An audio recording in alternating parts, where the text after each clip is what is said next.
Hi, everyone. It's Reverend Therese Lee, and this is Unity Spiritual Center, Hilton Head Island, South Carolina. Today is June 26th, and I welcome you all here. Thanks for bringing your consciousness and your presence. So let's start, as we always do in Unity, in prayer. As you're comfortable, close your outer eyes. Take a moment to breathe. Living, loving presence, thank you for this day. Thank you for the opportunity to be together, to see how it is we may support each other, even over the Ethernet. Thank you for all that is ours, seen and unseen, and so it is. We are grateful. Amen.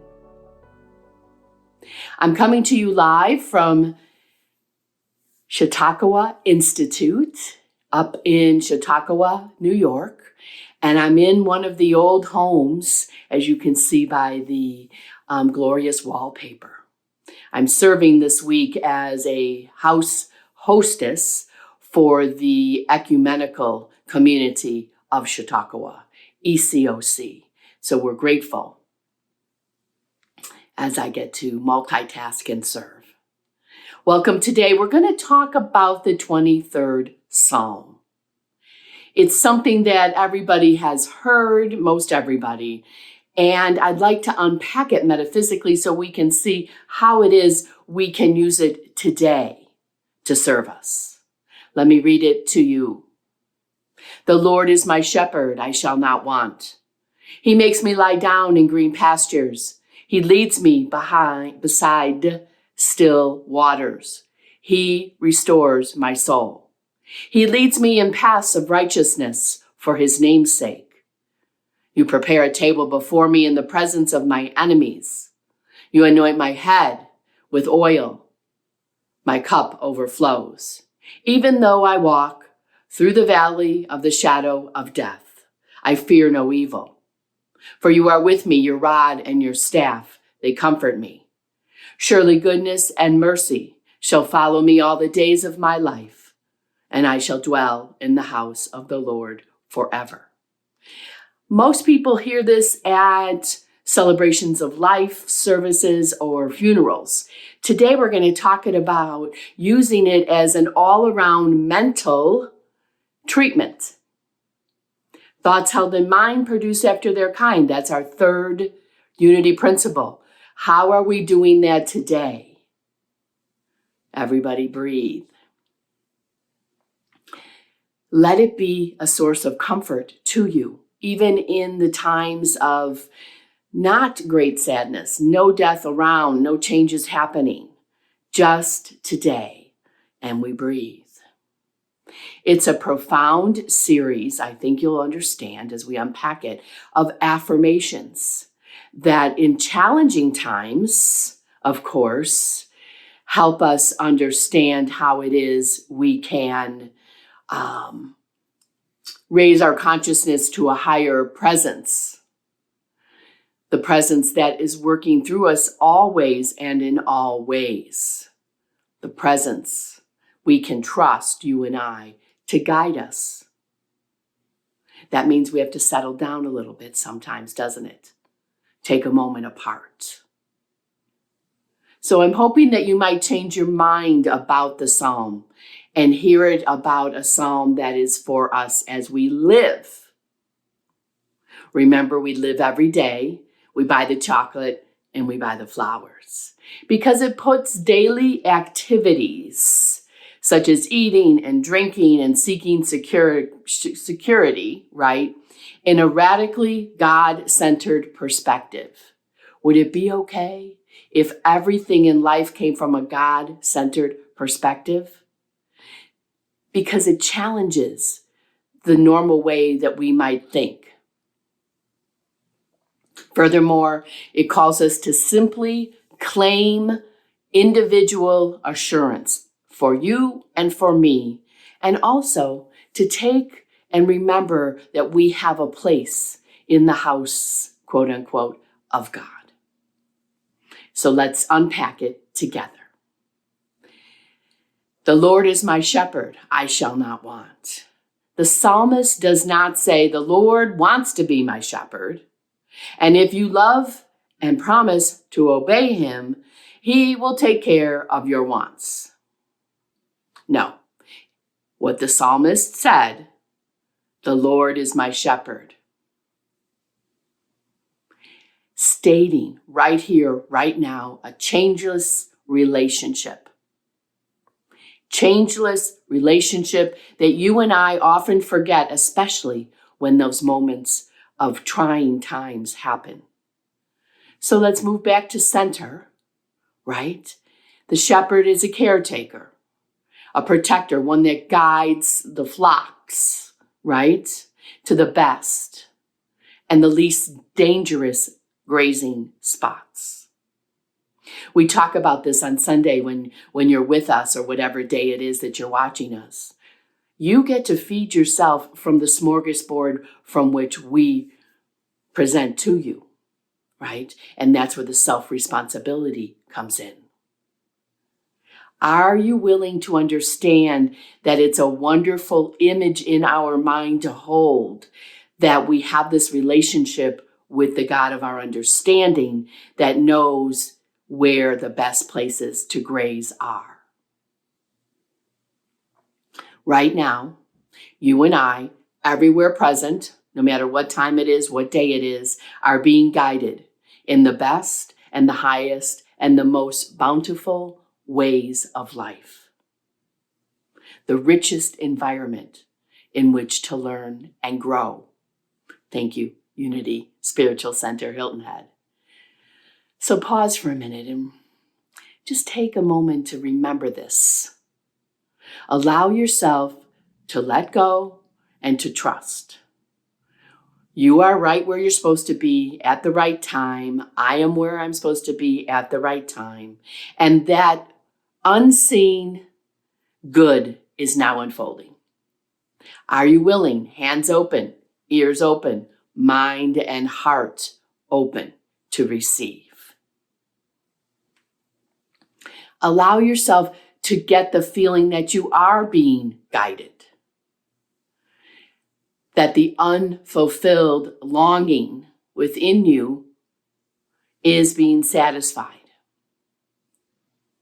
Say with me, the Lord is my shepherd, I shall not want. Listen for the quiet, the gentle guidance that comes, leading you to deeper inner satisfaction. We let go the things of the world and be in the world. We get to know beyond a shadow of the doubt that we are being guided lovingly to make it through the uncertain times. There's many of them today, right? Turn on the news. And through territory maybe that was unknown to us. Unfailing source, God of your understanding. Part 2, he makes me lie down in green pastures. He leads me beside still waters. He reassures and restores my soul. So the imagery that's presented in these 2 lines of the 23rd Psalm are very calming. A wonderful visualization to begin a meditative time together. Lie down in green pastures, leads me by still waters. The psalmist, no doubt, arrived at this strong visual as the result of their own experience. Their experience with their God. All who experience God everywhere, wherever they are in this moment, come to know the calming, soul-restoring influence of inner light, inner stillness, and then we get to return to the realm of our affairs. Renewed. Would it be okay to get yourself to a place where you feel renewed?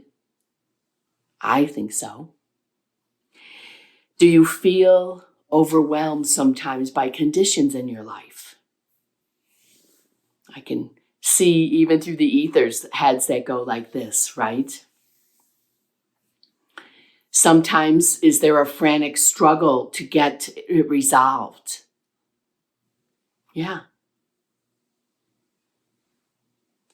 Are you willing to allow yourself to see the green pastures, sitting calm and serene beside beautiful waters? So we get out of the busyness of our mind and get into the peaceful parts of our mind, feeling the restorative presence of spirit when we call it forth from within us. We feel new strength, new inspiration, new enthusiasm when we take time apart from the busyness. The psalmist, we believe, wrote from an experience that is not only available to the psalmist, but to all of us. It's our natural state of being. Doesn't take anything special to hear these words. So dedicate an effort every day to get to that inner place of quiet, to realize that nothing can disturb the calm peace of your soul. Are you willing?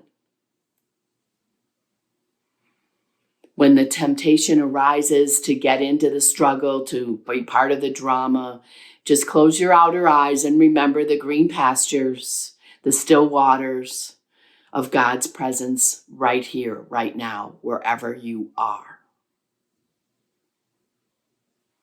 Allow the unwavering confidence in the greater good now unfolding through you, and celebrate it. Part 3, he leads me in the paths of righteousness for his name's sake. I love this part. The psalmist continues with the theme of spiritual guidance. Do you know that you're spiritually guided? Yes, spirit-led. The translators of the New Revised Standard Version, which is one of the copies that we use in Unity, changed the words from paths of righteousness to right paths.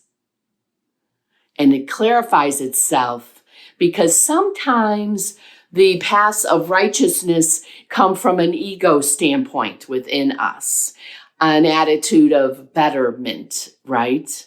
One that sometimes can lead to condemning.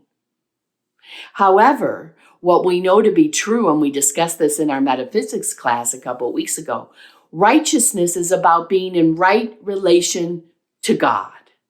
It's the big S self, not the ego-driven little s self. The big S self being in right relation to God. That gives me such calm. It gives me such courage, such strength to understand that the thoughts that I think can be changed, right? That I can allow God to be the leading thoughts in my mind, the pathway to understanding that I have the ability to have affirmative attitudes and thoughts, to leave others alone to find their own, right? What works for someone else, let it be. In addition, the Bible names, particularly in the Hebrew Bible, depict a characteristic of the nature of a person. So the phrase, for his name's sake, can be thought of as metaphysically interpreted for the benefit of his nature. So for the benefit of God's nature in you, for the benefit of God's nature in me. So there is a right path for you, a way through which God seeks expression, and for me as well. In this line, we are affirming together when we say it, God is leading us on our right path. We've put aside the small s self. We've engaged the big S self. And then when we are in our quiet times, we can look outside of ourselves to the beauty that surrounds us and then draw from within the strength. Feel the body relax. We are on the right path, you and I, when we turn within and we call forth the God guidance that's there for us. Eric Butterworth says you are complying with God's nature that works from the center to the circumference of your being. So from within out. Think about it. When you drop a pebble in the water, it spreads out, the ripples. That's the same within you and within me. That pebble of God that spreads out. Working from center to circumference. We know we're on the right path when stress comes up and we realize, oh, wait a minute, let me get back to center. God's perfect peace is ours right now. Say it with me. God's perfect peace is mine right now. And I choose this path.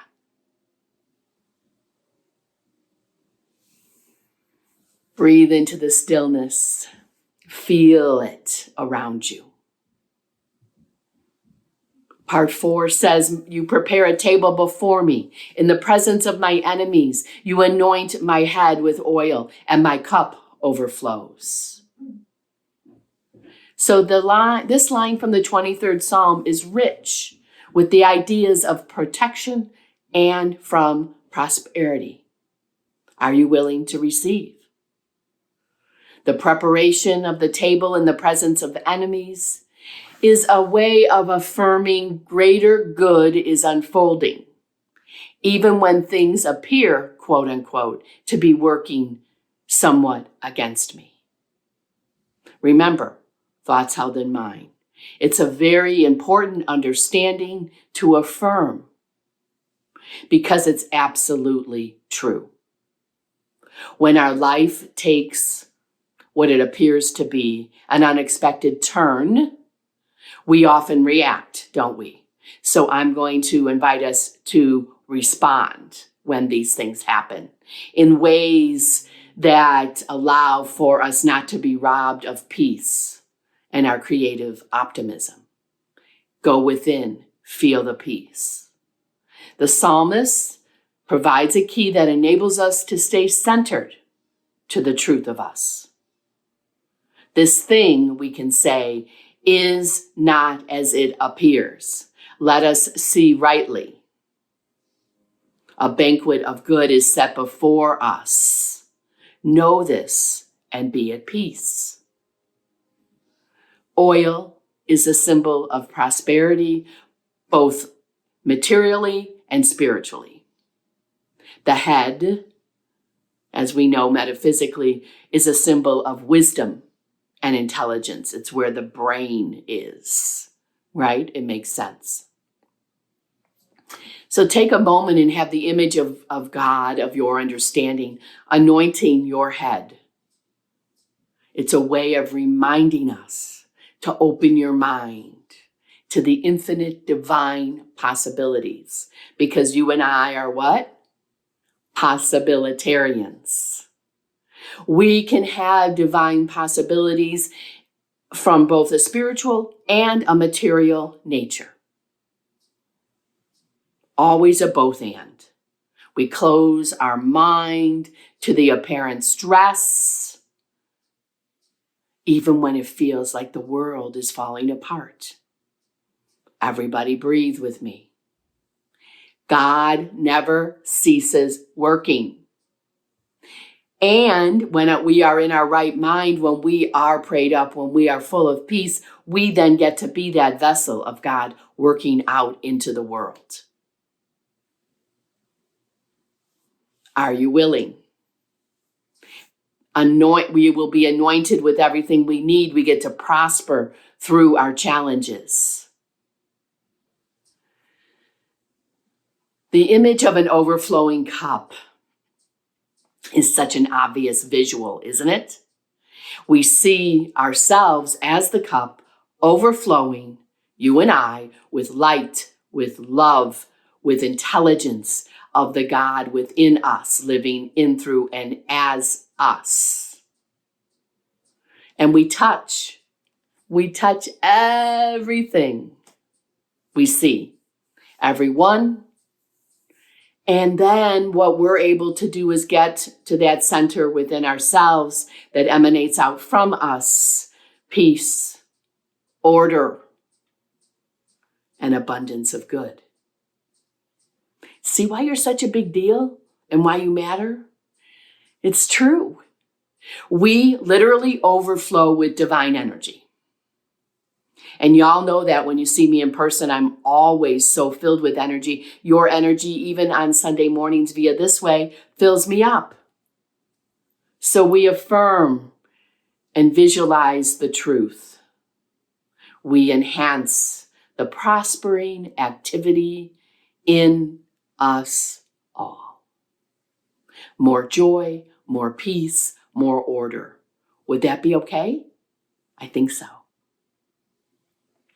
Part 5 says, even though I walk through the valley of the shadow of death, I fear no evil, for you are with me. Your rod and your staff, they comfort me.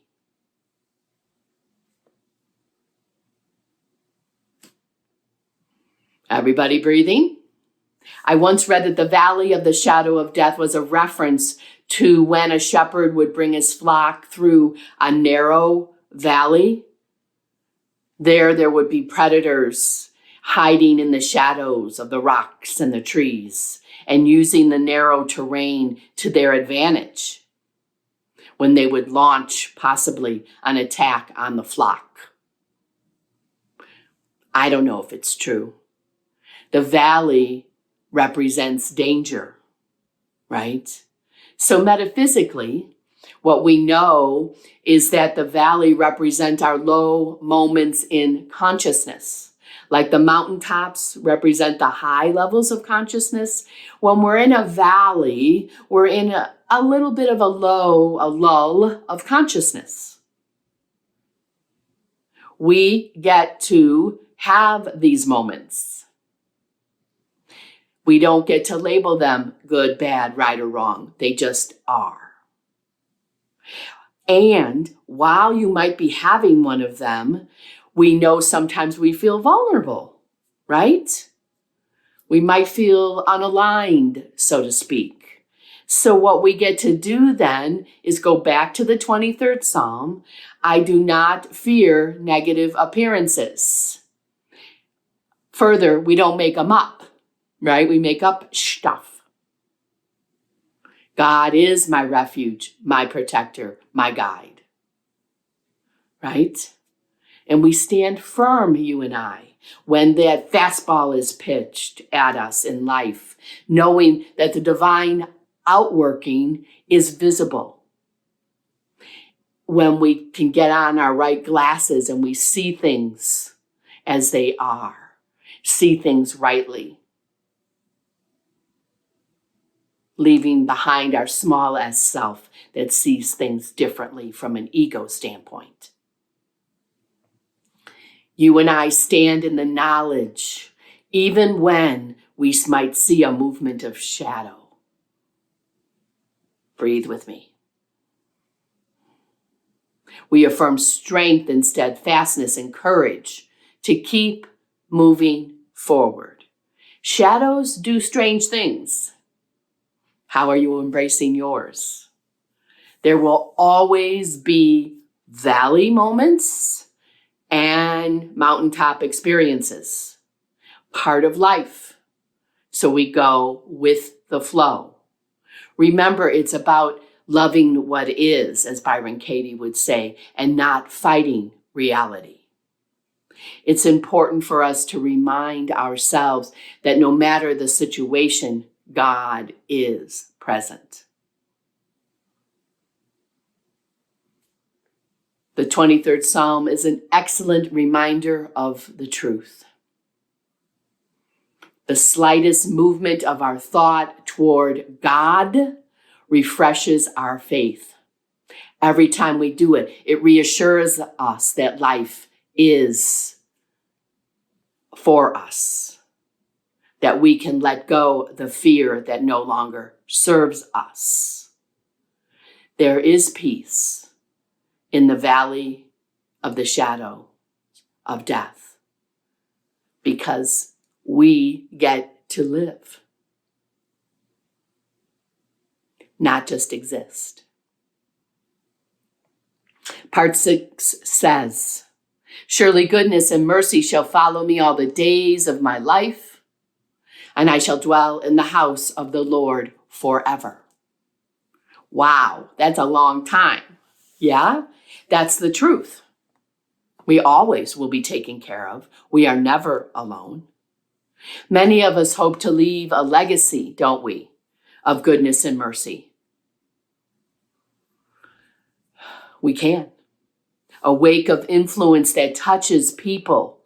You and I do this as truth students.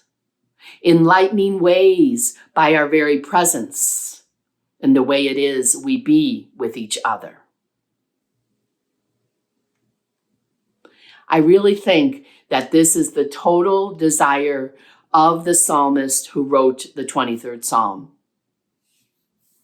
And I think it's greatly accomplished in these writings. I can also imagine that the writer understood that if goodness and mercy follow us, follow him, then he would need to consistently strive for it in our own affairs, in his own affairs during that day. The first half of this last line is the famous. It's an affirmative reminder for you and for me that is required of us to be positive, to be constructive, as an impactful presence in the world today. We learn to give what we want to receive, right? We get to do unto others as we would have them do unto us. It is so easy to allow someone to feel better after we leave them, isn't it? Change your mind, change your life. Be the presence. Kind words, a smile, holding open the door can turn lives around. Random acts of kindness. When's the last time you did one of those? Maybe it'll be today. It becomes a catchphrase, right? And yet, the ones that are quietly performed increase our own life as well. Always and in all ways. Why? Because we are one. We get to imagine the quality of life we want and then help others get there as well. We let our light shine unto the world. And then what we realize is, oh, look at me. I am light-filled as well. We get to open up our hearts, practice generosity, see with eyes of wonder, and then have it all come back to us. The world becomes a brighter place because you and I bring the light. We are the compassion. So I invite you to make a conscious decision today to look for ways when you're outside this afternoon and this next week, every single day, to sow seeds of goodness and mercy, to brighten a moment for someone, to bring glory to the holy encounter of each person you meet. And then take a moment and breathe and see your life as the house of the Lord, the living life of the house of the Lord, full of opportunities to serve like I'm doing here at Chautauqua, to bless others with your presence, and then allow for the blessing to return unto you. We get to give and we get to receive. That's the circle of life. Blessing and be blessed. So close your outer eyes and let me read this again to you. The Lord is my shepherd, I shall not want. He makes me lie down in green pastures and leads me beside still waters. He restores my soul. He leads me in right paths for his name's sake, and prepares a table before me in the presence of my enemies, anoints my head with oil, and my cup overflows. And even though I walk through the valley of the shadow of death, I don't build a condo. I don't stop. I keep walking, and I fear no evil. For God is with me. God is with you. The staff and the rod comfort me. And I affirm that goodness and mercy follow me all the days of my life. And I dwell in the house of the Lord right here, right now, as me. So continue to keep your eyes closed and breathe it all in. Are you willing to allow the goodness of all that is God to dwell within you? Let's take a moment and say, I am willing. I allow. In the silence, I am willing, I allow.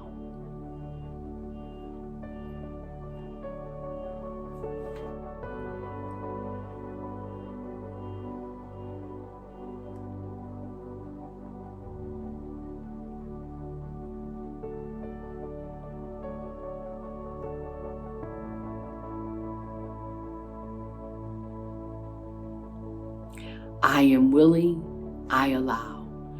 Open your eyes. Take a moment. Put your hand up so we can feel your energy. Let's say our prayer for protection together. The light of God surrounds us. I am the light of God. The love of God enfolds us. I am the love of God. The power of God protects us. I am the power of God, and the presence of God watches over us. I am the presence of God. Wherever I am, God is, and because God is, all is well.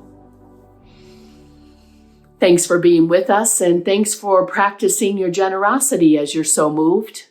On our website at www.unityofhiltonhead.org, there's a practice generosity button that you push using PayPal or your credit card. And snail mail. Yay, I love snail mail. P.O. Box 1392, Bluffton, South Carolina, 29910. Thanks for being with us.